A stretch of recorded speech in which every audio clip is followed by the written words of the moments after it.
Okay, when we talk about American victories in the War of 1812 that lead to a stalemate, we remind ourselves that the United States really struggled the first 2 years of the War of 1812. The British had attacked the Atlantic seaboard. Remember we told you they had occupied the nation's capital in Washington, D.C. They also had occupied and burned several other federal buildings in Washington, D.C., including the Capitol. I mentioned yesterday you can still see visible bullet holes, so to speak, in the Capitol from the siege during the War of 1812. And Americans are going to eventually fight back in the area of the Capitol and win back control, but not right away. Now this is where I wanted to go to your map. At this time in the War of 1812, before we talk about the Battle of Lake Erie and the Battle of Lake Champlain, which we'll revisit, the British strategy in the War of 1812 was to win at Lake Erie and win at Lake Champlain and win at New Orleans. And they were just going to put a crunch, as you see on the sheet, inward and capture the Americans that way. Now, we know from yesterday's lecture that they were unable to win at Lake Erie. They lost there, right? That was a battle which was led by Captain Oliver H. Perry and his naval force. The victory was crucial as it kept any British forces from occupying any American territory near the borders of the United States and Canada.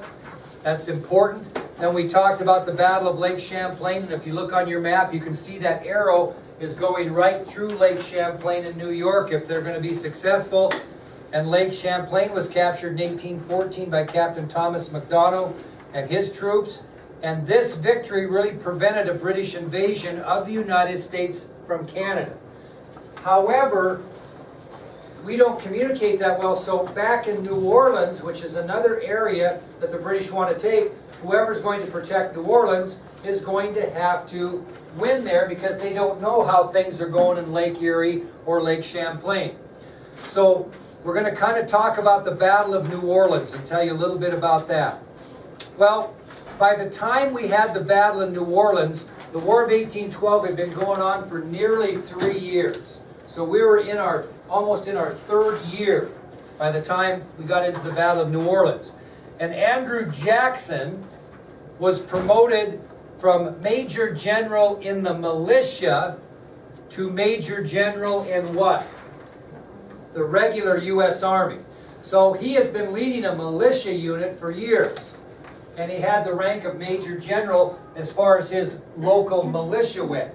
But before the Battle of New Orleans, they promoted him to a Major General in the regular U.S. Army. So now he's fighting in command of regular U.S. Army troops.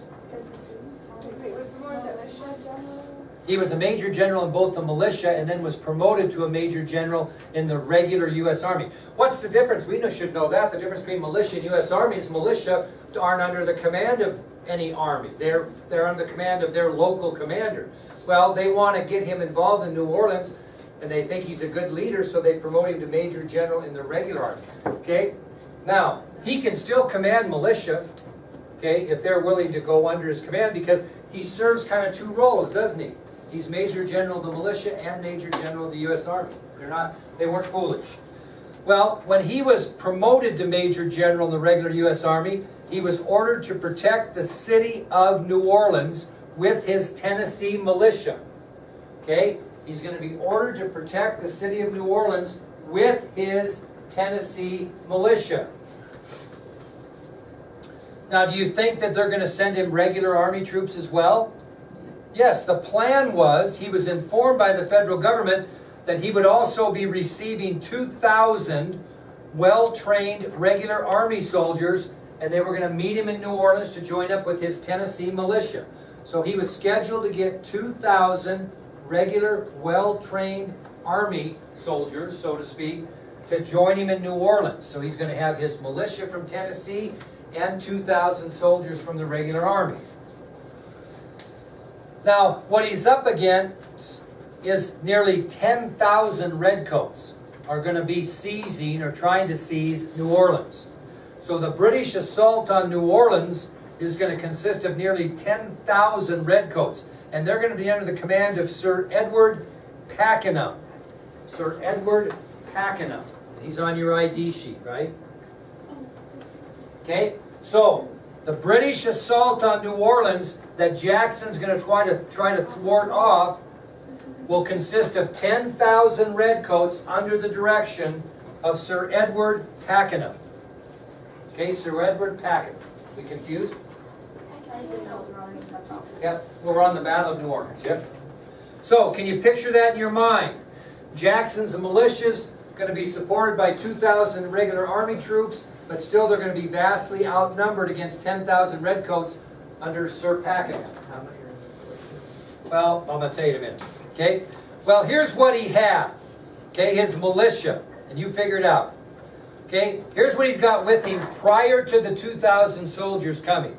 He's got approximately 100 men from New Orleans. This is in addition to his militia. He's got about 100 men that live in the area of New Orleans that have joined him.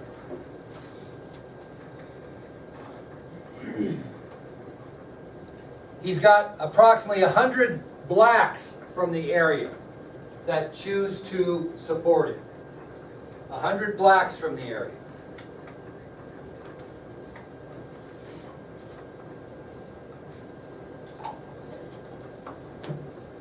He's got a handful of Choctaw Indians. He's got a handful of Choctaw Indians.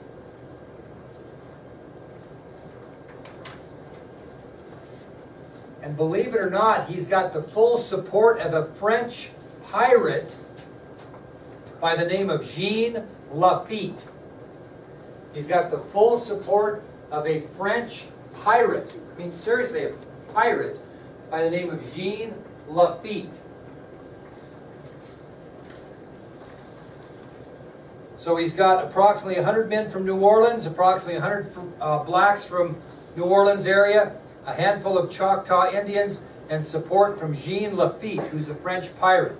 Now, Lafitte is going to serve as Jackson's intelligence officer, giving him intelligence or information. Okay, he's going to serve as Jackson's intelligence officer. But what he did is he supplied Jackson with 3 things that he couldn't get on his own. Okay, he was able to give Jackson 3 things that Jackson could not get on his own.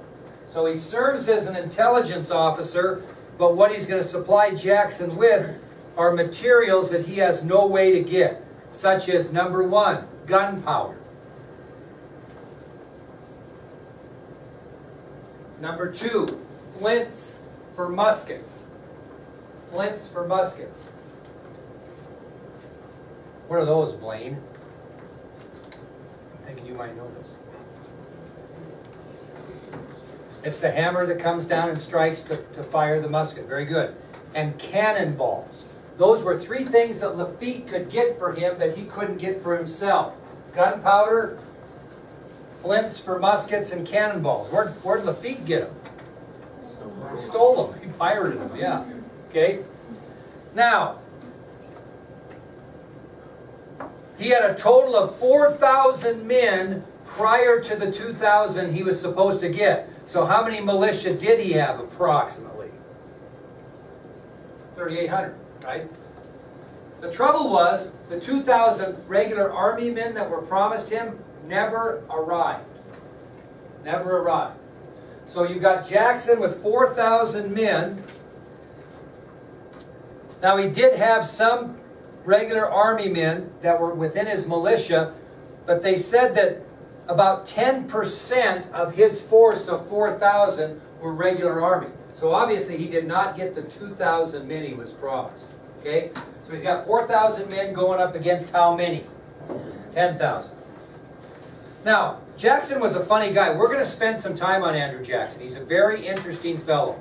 The Jacksonian era is the next thing we're going to cover. And it serves his whole life in presidency. Interesting fellow, real raw guy. Okay? Very confident. Even though he was vastly outnumbered, he convinced his men they could and would win this conflict. He was a very good leader, and he was a very good motivator.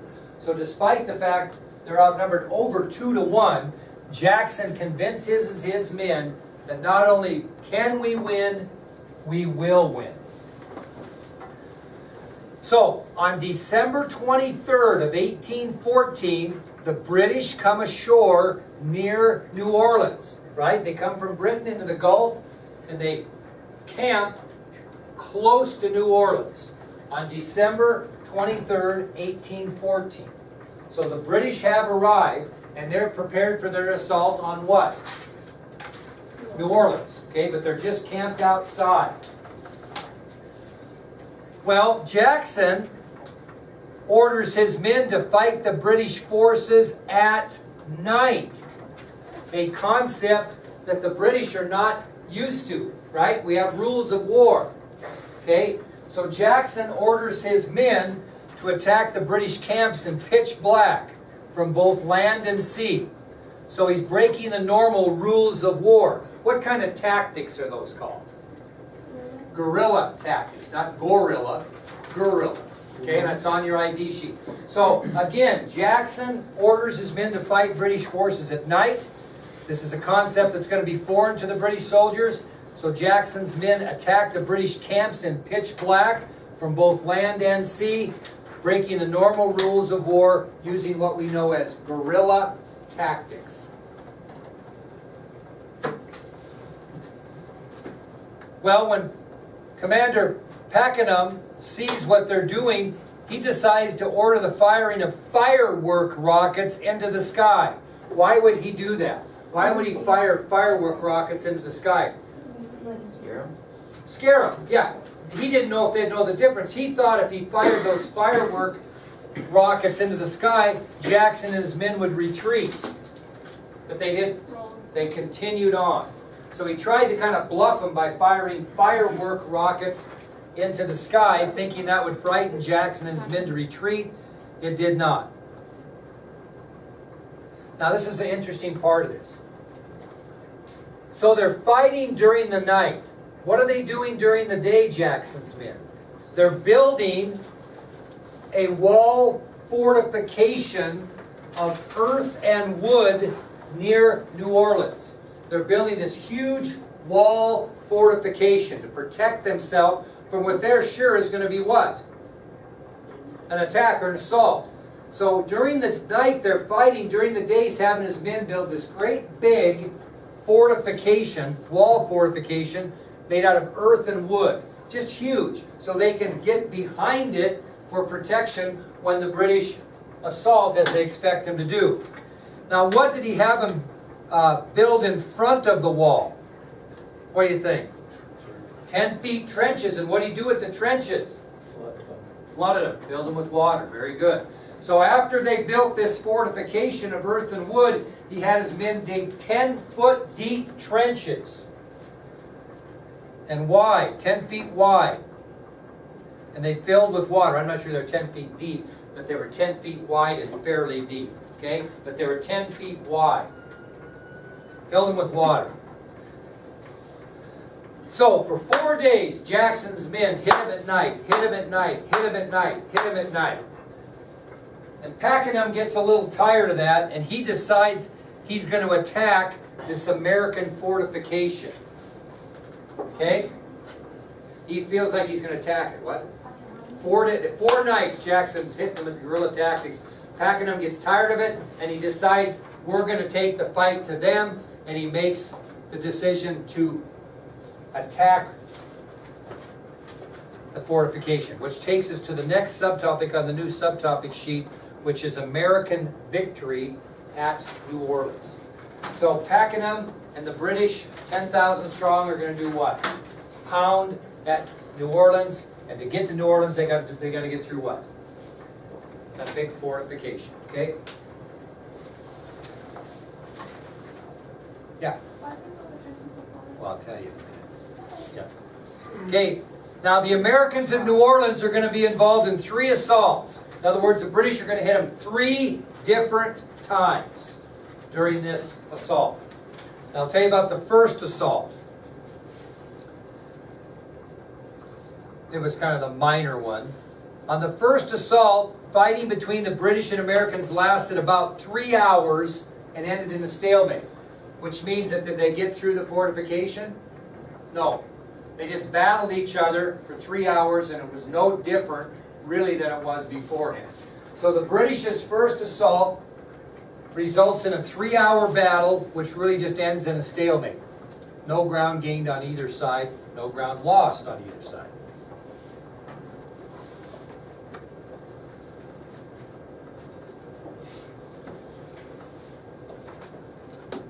Okay, the second assault started when the British fired their cannons at the fortification, hoping to destroy the wall. But Jackson's fortification stood strong. So the British blasted the fortification with cannons. Now, this is kind of an interesting story. How do you think the Americans how did they respond to that? Fired their own cannons back, right? Well, here was the interesting thing. The British had to have something in front of their cannons and their men to protect themselves. Anybody want to guess what they used that they had a lot of in that area to keep themselves from being shot at, or they got behind? People. Barrels of... No, you wouldn't want to use that. Water. Whiskey. No, good guess. What else do they have a lot of down there? Dirt. No? It's like shooting a bird. Sugar. Barrels of sugar. They lined up barrels of sugar to get, the British did, to get behind them. So the British were using barrels of sugar to protect themselves, so the cannon fire caused the sugar to what? Be blown in all directions. Yep. So on the second Yep. assault. Yep, second assault.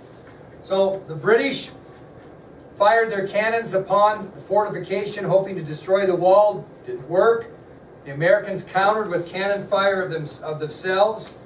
The British were using barrels of sugar to protect themselves, so the cannon fire caused the sugar to be blown in all directions. Well, what happens when sugar melts? It gets sticky. And what it did is it jammed up the breeches and firing holes in the cannons. So they couldn't fire them, forcing them to do what? Retreat. So there's the second assault. British come in and pound the fortification with cannon fire. The Americans retaliate. Unfortunately, the British were protecting themselves with barrels of sugar. When the barrels of sugar were destroyed by the cannon fire, it shot sugar all over, which when melted became sticky and got all over the cannons and the firing holes and the breeches and screwed everything up. It'd be like pouring molasses over your revolver and wondering why it doesn't shoot very well. Okay? So they retreated. Well, it was time for a third assault. And because of the failed bombardment of the second assault by the British, Pakenham decided to lead what type of attack at the fortification that was more British? March attack, yep, a march attack. So they're going to line up like you saw in the Revolutionary War, and they're going to march toward the fortification approximately 10,000 strong. And this occurred on January 8th, 1814. On January 8th of 1814, British soldiers numbering near 10,000 marched towards General Jackson. And where do you think Jackson and his men were? Behind that huge dirt fortification. What, 1814? Did I say 15? Oh, 15, excuse me, 1815. Yep. Did I say 14? Okay. So on January 8th of 15, excuse me, British soldiers numbering near 10,000 marched toward General Jackson and his men as they concealed themselves behind their dirt and wood wall. Now Jackson got pretty damn nasty. What do you think he ordered his men to do as they marched towards him? Fire at him with what? Cannons. And you know what he did? He didn't put cannonballs in the cannons. He put pieces of metal or shrapnel, okay, which was not good for the British. So Jackson ordered his men to fire their cannons, but they loaded them with pieces of metal rather than cannonballs. So the shrapnel that was fired at the oncoming redcoats, as you can imagine, caused major havoc on each blast And each blast either killed or wounded many soldiers, because it's like shooting somebody. If I'm going to shoot at this room, no, that's a bad scenario, but if I'm going to shoot at a group of people with a .45 from 20 yards away, I'm going to maybe get 1 or 2 of you. But if I shoot with a shotgun from 20 yards away, many of you are going to get hit. Same concept. So rather than cannonballs, he just filled those cannons with shrapnel or metal. Well, they were basically doing that. And then, as the redcoats continued close to the fortification, Jackson ordered his sharpshooters that were behind the wall to wait till the very last minute to shoot, which was probably difficult to do. But as these redcoats marched closer and closer, finally he gave the order to shoot, and these redcoats were at point blank range. And what were they trying to do? Is they were trying to get to the fortification, cross those water moats. So he told his soldiers not to shoot until they got to the moats. And as the British were trying to get across or around these moats, is when he ordered his men to open fire. They were basically point blank range as they were trying to get across. That battle lasted less than 1 hour. In less than 1 hour, the British ranks broke off, and their men were running for their lives. In less than an hour, the British were. To make it even worse, there was no sense of organization, because during this final assault, Sir Edward Pakenham was shot twice and killed, leaving the British without a commander. So they don't have anybody to take orders from. So Pakenham is killed during this third assault, and it left the British without an overall commander.